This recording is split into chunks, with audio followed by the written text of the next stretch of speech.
Gary Felton et sa famille. En 1986, Gary Felton travaillait en Angleterre dans une entreprise de logiciels informatiques. C'est ici qu'il a rencontré un homme nommé Simon Anthony Cadwell, dont il a volé le certificat de naissance pour pouvoir demander un passeport pour lui-même. Bien qu'il ne soit pas clair pourquoi Felton a fait cela, ce qui est clair, c'est qu'après avoir reçu son nouveau passeport, il a quitté le Royaume-Uni pour voyager beaucoup. Felton a notamment séjourné en Australie et en Inde. En 1997, Felton, maintenant âgé de 32 ans, a rencontré Chantel McDougall, âgée de 17 ans, lors d'un séminaire qu'il prêchait à Melbourne, en Australie. Il lui a offert un emploi de baby-sitter pour son jeune fils. Et finalement, Felton a quitté son partenaire et a commencé à sortir avec Chantel. Il ne s'est pas écoulé beaucoup de temps avant que le couple ne tombe enceinte de leur premier enfant, une fille nommée Lila, et le couple s'est installé à Nannup, une petite ville de l'Australie occidentale. Felton se faisait toujours appeler par son alias Simon Cadwell, et Chantel n'avait aucune idée que ce n'était pas son vrai nom. Elle savait cependant à propos des activités sectaires de Felton. Au cours de sa vie, il avait publié plusieurs livres sur ses croyances spirituelles, créé le site web Truth Fellowship, ainsi qu'un forum de discussion en ligne qui s'appelait The Gateway. Dans le monde entier, Felton avait environ 40 adeptes, qui se surnommaient eux-mêmes le Parvis, et ils se consacraient à un texte sacré écrit par Felton, appelé « Les séparateurs du plan divin ». Le livre prophétisait la naissance d'un nouveau monde de conscience supérieur à la fin d'un cycle de 75 000 ans. Felton prétendait que ses adeptes devraient se préparer pour un jour du jugement où ils passeraient à une dimension supérieure. En fin de compte, le plan était que ces adeptes prennent leur propre vie afin d'atteindre cet objectif. Au moins 2 de ces dévots ont réellement accompli cet acte final. Dans les mois précédant la disparition, Felton, âgé de 45 ans, Chantel, âgée de 27 ans, et leur locataire de 40 ans, un adepte nommé Antonio Popis, qui vivait sur la propriété du couple, ont commencé à dire à leurs amis et à leur famille qu'ils partiraient bientôt pour le Brésil, où ils espéraient rejoindre une secte religieuse à Rio Branco. Felton a aussi informé ses fidèles. Alors que Chantel et Tony étaient des bien-aimés et impliqués dans leur communauté locale, Felton ne l'était pas. Il passait apparemment beaucoup de temps à l'intérieur sur son ordinateur et avait tendance à rester éveillé toute la nuit et à dormir toute la journée. Chantel était instructrice de natation et Tony travaillait dans une quincaillerie. Son patron a noté qu'il était un travailleur assidu. Felton ne travaillait pas et était soutenu par sa petite amie et sa suiveuse. Les voisins le décrivaient comme paranoïaque et excentrique, et il se souvenait d'une fois où il était tellement préoccupé par l'installation d'un poteau électrique qu'il a eu de l'urticaire. Il prétendait que les ondes électromagnétiques du poteau lui causeraient du tort. Comme contre-mesure, il a enterré des aimants dans le jardin et a crié sur Tony après qu'il a commencé à les déterrer. Selon les rapports, Felton exerçait beaucoup de contrôle sur les autres adultes qui se montraient soumis envers lui. Les parents de Chantel pensaient qu'elle avait peur de son petit ami, bien que la police n'ait trouvé aucun dossier de blessure ou de rapport de violence domestique. Tony, Chantel, Felton et Lila ont été vus pour la dernière fois le 13 juillet 2007 lorsqu'ils ont vendu le véhicule de Chantel pour $4 000. Dans les années qui ont suivi leur disparition, l'argent est resté intact dans le compte bancaire de Chantel. Dans les semaines précédant la vente, la famille avait également trouvé un nouveau foyer pour leurs chiens et leurs poules et avait été en contact avec leur agent immobilier lui disant qu'ils pouvaient vendre ou prendre les meubles car ils n'en avaient pas besoin. La mère de Chantel a également noté qu'un passeport était arrivé pour Lila, 6 ans. 6 jours après leur dernière apparition, le 19 juillet, le propriétaire du couple est entré dans leur maison abandonnée. Il y a des rapports contradictoires sur la façon dont il a été trouvé. Certaines sources disant qu'il était propre et ordonné, tandis que d'autres prétendent que des vaisselles sales jonchaient les plans de travail de la cuisine et d'autres surfaces. Quoi qu'il en soit, le couple avait laissé ses possessions derrière lui, y compris leur portefeuille et les cartes de crédit. Une note a été trouvée attachée à la porte qui disait simplement « Parti au Brésil ». Les enquêteurs ont découvert plus tard que le père de Tony lui avait donné $25 000 qu'il croyait que son fils avait besoin pour une affaire juridique, bien que l'argent n'ait jamais été retracé. En octobre 2007, les parents de Chantel ont signalé sa disparition ainsi que celle de Léla. Ils étaient inquiets de ne pas avoir eu de nouvelles de leur fille depuis des mois. De même, le frère de Tony l'a signalé disparu un mois plus tard, exprimant les mêmes inquiétudes. Les autorités ont découvert qu'il n'y avait aucun enregistrement du départ du quatuor du pays et elles n'ont pu trouver aucun témoin qui avait vu la famille soit au Brésil, soit en Australie après le 13 juillet. Cependant, en examinant l'ordinateur de Felton, ils ont découvert une déclaration glaçante rédigée par l'homme de 45 ans dans les mois avant la dernière apparition de la famille. Il l'avait publiée dans un journal en ligne. Il disait « Je suis épuisé et la seule option qui reste est de quitter ce monde ». Ils ont également réussi à entrer en contact avec un adepte de Felton qui a révélé qu'il avait discuté de son plan pour se suicider, Chantel et Lila, en faisant une overdose de barbiturique. Cependant, elle a déclaré qu'il avait ensuite changé d'avis et avait décidé qu'il devrait plutôt vivre en isolement. En 2013, la police d'Australie-Occidentale a trouvé des preuves qu'une personne utilisant l'identité de Tony a séjourné dans une auberge de jeunesse de Northbridge nommée Underground Backpackers le 15 juillet 2007, juste 2 jours après la dernière apparition de la famille. Son permis de conduire a servi de pièce d'identité pour louer la chambre double. Vers la même période, le téléphone de Tony a servi à l'achat de plusieurs billets de train. L'acheteur a voyagé de Bunbury à Perth plus tôt dans la journée, puis a pris un train pour Calgary le lendemain matin. Les billets avaient été achetés par quelqu'un utilisant le nom de Jay Roberts. Aucune preuve ne montrait que d'autres membres de la famille étaient à bord des trains, et il n'est pas clair si c'était Tony à bord ou si c'était Felton, et qu'il avait simplement volé l'identité de l'homme de 40 ans. Bien que les autorités aient fait appel au public pour obtenir des informations sur cet individu, elles n'ont pas pu recueillir d'informations utiles. J. Roberts n'a pas refait surface depuis et le téléphone de Tony n'a pas non plus été utilisé depuis. Il y a quelques théories dans ce cas. À un moment donné, il a été considéré comme possible qu'une jeune adolescente sans-abri qui dormait dans les rues de Rome, en Italie, était Lila. Comme elle avait 16 ans à l'époque. La fille ressemblait étonnamment à la photographie de Lila et parlait en anglais avec les touristes et les locaux. Cependant, cette fille a depuis été identifiée comme une jeune femme de Suède. Une autre théorie sur les disparitions est que le quatuor était à bord du vol 3054 de TAN Airlines.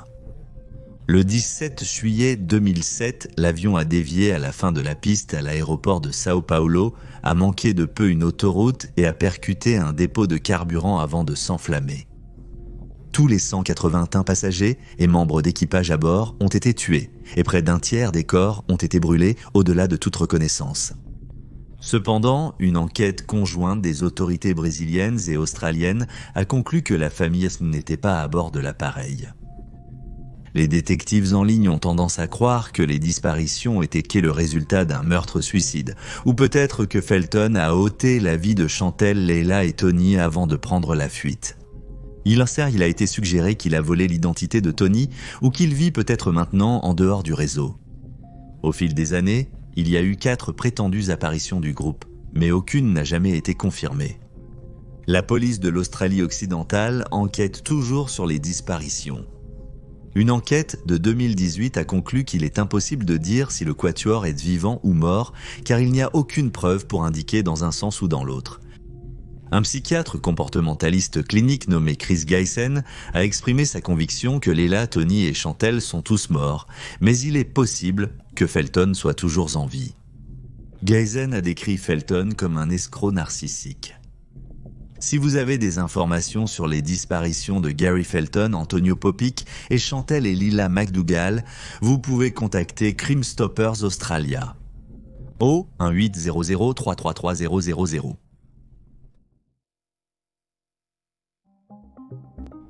La famille Salomon. Selon tous les contes, la famille Salomon était une famille ordinaire, travailleuse et populaire dans leur quartier de Northridge, Los Angeles, Californie dans les années 80. Sol Salomon, originaire d'Israël, et sa femme, Hélène, se sont rencontrés et mariés aux États-Unis dans les années 1970. Ensemble, ils ont acheté une maison sur Lassen Street à LA où ils vivaient avec la fille de 15 ans d'Hélène, Michelle, et leur fils de 9 ans, Mitchell. Sol dirigeait sa propre entreprise qui consistait à entretenir, réparer et recharger des extincteurs et il était responsable de 4 employés.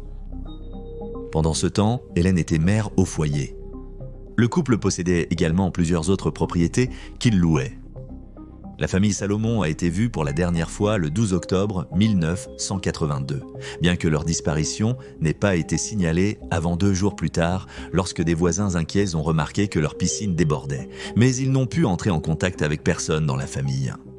Leurs proches ont également exprimé leurs inquiétudes pour la famille à ce moment-là, ainsi que les employés de Sol. Les policiers locaux sont arrivés sur les lieux et ils ont trouvé le chien de la famille toujours attaché à l'extérieur.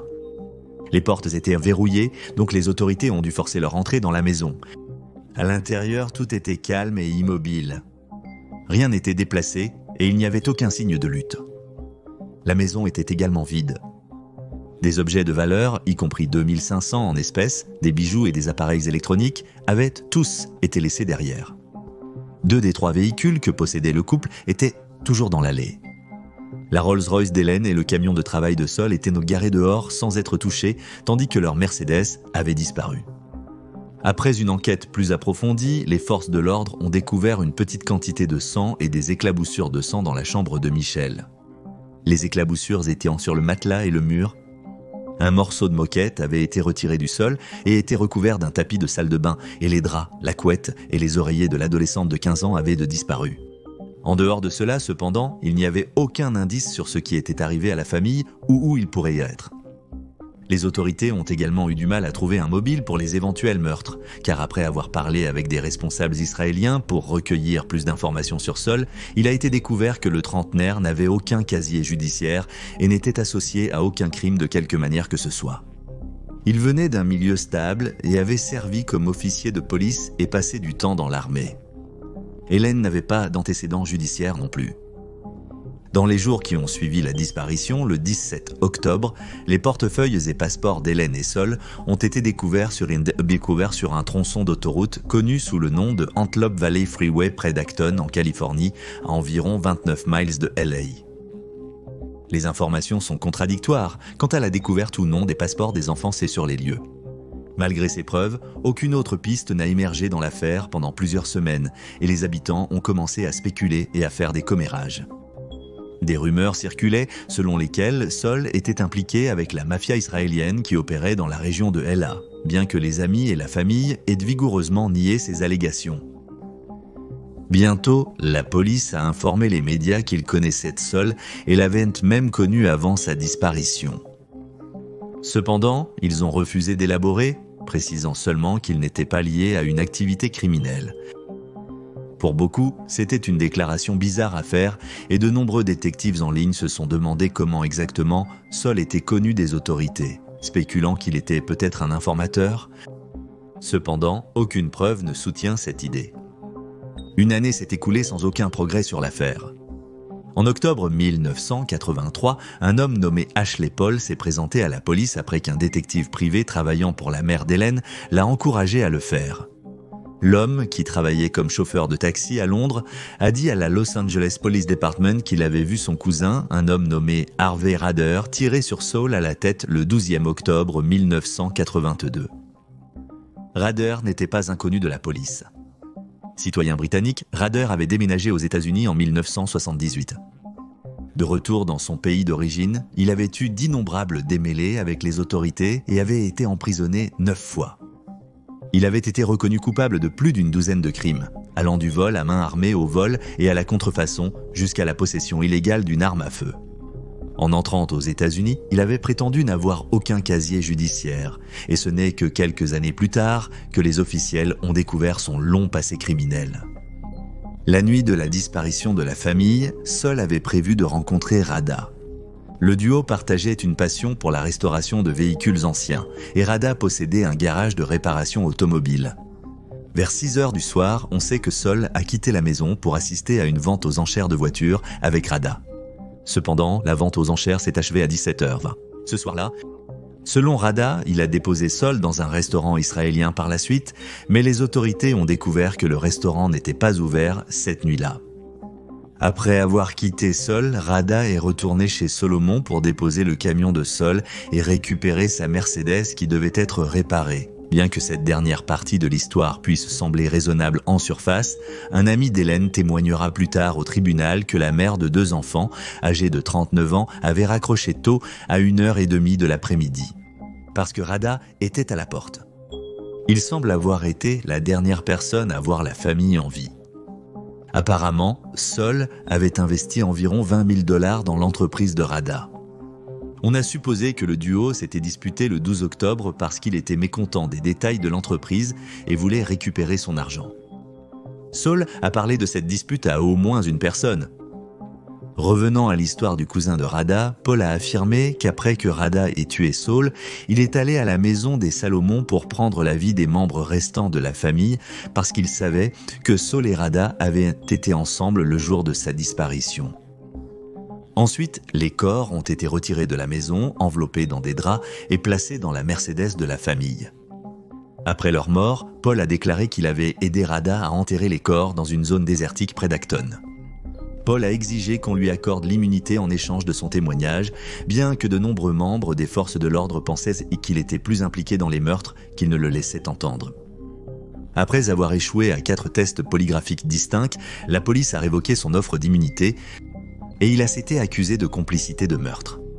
Les charges ont finalement été abandonnées et Paul est retourné en Angleterre où il a refusé de retourner aux États-Unis et a rejeté l'idée de témoigner contre son cousin.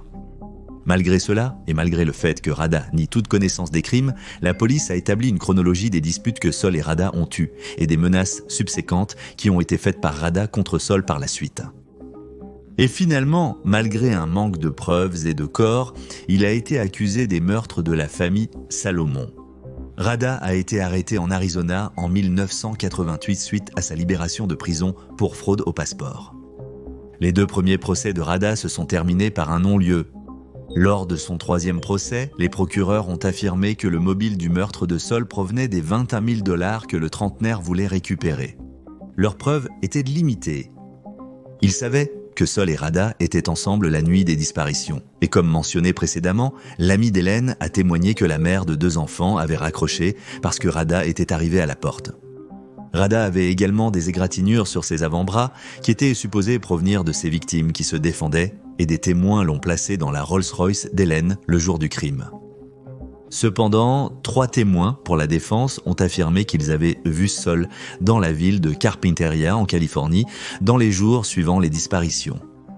L'un des témoins était un civil, un répartiteur pour le PD de Carpinteria qu'il a vu dans une pharmacie. Le pharmacien au comptoir a confirmé cette observation.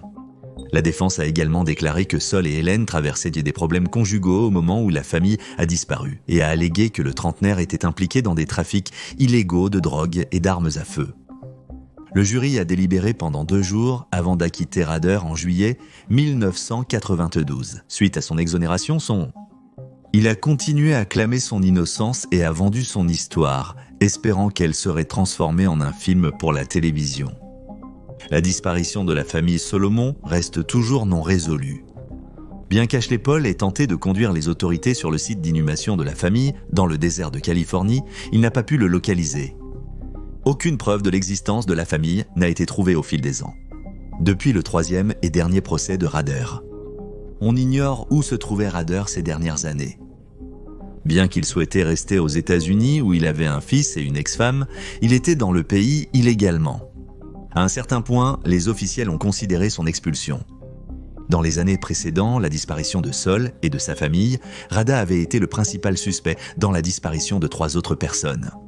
Joan Davis, 47 ans, et son mari Peter, 54 ans, ont été vus pour la dernière fois à Los Angeles le 17 mars 1982. Ils étaient tous 2 citoyens britanniques et auraient eu des relations d'affaires abécito avec Rada avant leur disparition. Les autorités pensaient que les 3 avaient eu un genre de litige lié à leurs affaires. Plusieurs mois avant cela, un homme d'affaires de Burbank nommé Ron Hadib a disparu après être parti pour une réunion avec Rada. Dans les 2 cas, les véhicules des victimes ont été retrouvés sur le parking de Los Angeles International Airport suite à leur disparition.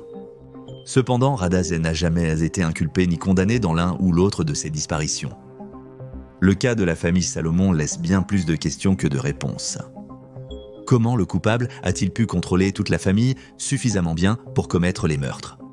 Saul travaillait-il comme informateur? Comment la police a-t-elle eu connaissance de Saul? Comment la famille a-t-elle pu se permettre une Rolls-Royce, une voiture connue pour son prix exorbitant? La maison était presque immaculée. Comment le coupable a-t-il pu garder la maison si propre et ordonnée pendant les meurtres présumés? On a théorisé que Saul avait emmené sa famille avec lui en fuite devant des gens dangereux, mais ils ont été attrapés en fuyant, d'où la découverte de leurs passeports et portefeuilles le long de l'autoroute. Cependant, un officier qui a travaillé sur l'affaire a dit à La Magazine qu'il croyait que les preuves avaient été plantées pour dérouter les enquêteurs. Il pensait que le coupable avait emmené les corps dans la direction opposée. De plus, cet officier pensait que Harvey Rader était responsable des disparitions et le décrivait comme un gars intelligent et rusé. Dans le même article de magazine, la meilleure amie de Michel a décrit une fois où son père est rentré à la maison et était agité après que Saul lui a montré des armes qu'il vendait. Pendant ce temps, en 2007, la mère d'Hélène a exprimé sa conviction que Saul était effectivement impliqué dans des affaires illégales louches et que sa fille a été malheureuse dans le mariage. Cependant, sans corps ou aveu, nous ne saurons peut-être jamais vraiment ce qui est arrivé à la famille Le Salomon.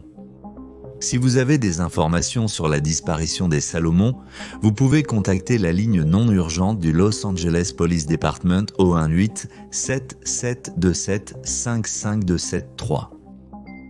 Et voilà les faits. Veuillez laisser un commentaire ci-dessous avec vos propres théories et spéculations. Et n'oubliez pas d'aimer cette vidéo et de vous abonner pour soutenir la chaîne. Vous pouvez aussi nous soutenir sur Patreon pour avoir la chance de voir votre ville natale dans une future vidéo de détective sur les affaires non résolues. Merci d'avoir regardé. Restez alerte, restez en sécurité et je vous verrai la prochaine fois.